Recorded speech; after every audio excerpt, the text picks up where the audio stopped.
Hi, hello, నమస్తే మిత్రమా. ఒక మంచి విషయం. ఒక పెద్ద వ్యాపారి పూర్వం ఉండేవాడు.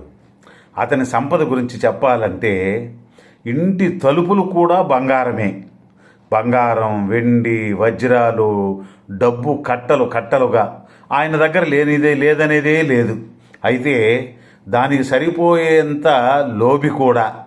ఎవరైనా భిక్ష అడిగినా ఇది నా పుణ్యఫలం, నా కష్టార్జితం అని చెప్పి చిల్లి గవ్వ కూడా ఇవ్వని మహాలోభి. ఒక రోజున అతని బంగారు మందిరంలో నిద్రిస్తున్నప్పుడు కుబేరుడు ప్రత్యక్షమై, ధనం అంటే పారే నది వంటిది, అది ప్రవహిస్తేనే పుణ్యం వస్తుంది. నువ్వు నీ సంపాదన లోక కళ్యాణార్థం ఉపయోగించు, కానీ దాచుకుంటున్నావు. ధనం నిలిచిపోతే పాపం అవుతుంది. స్వామి, నేను పాపం చేశానా అని అడుగుతాడు. దాని కుబేరుడు కోపంగా, ధనం అంటే దానం, దానం లేని ధనం పిశాచ ధనమవుతుంది. నీ ధనమోహం నీతో చావదు, అది నీ ఆత్మకి భారం అవుతుంది. నీ మరణం తరువాత నువ్వు ధన పిశాచిగా మారి ఆ ధనాన్ని కాపాడుతూ ఎప్పటికీ అశాంతిగానే ఉండిపోతామని శపించి అంతర్ధానమవుతాడు. కొంతకాలం తర్వాత అనారోగ్యంతో అతను చనిపోతాడు. అతని ధనం మాత్రం అలాగే ఉంటుంది.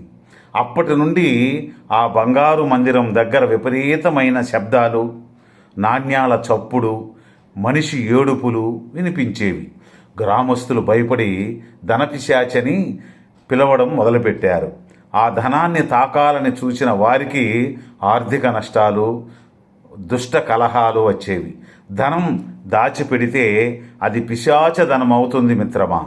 ధనం 10 మందికి పంచిపెడితేనే అది లక్ష్మి అవుతుంది. పుణ్యం, పేరు ప్రతిష్టలు, కీర్తి గౌరవాలు తానంతట అవే వస్తాయి.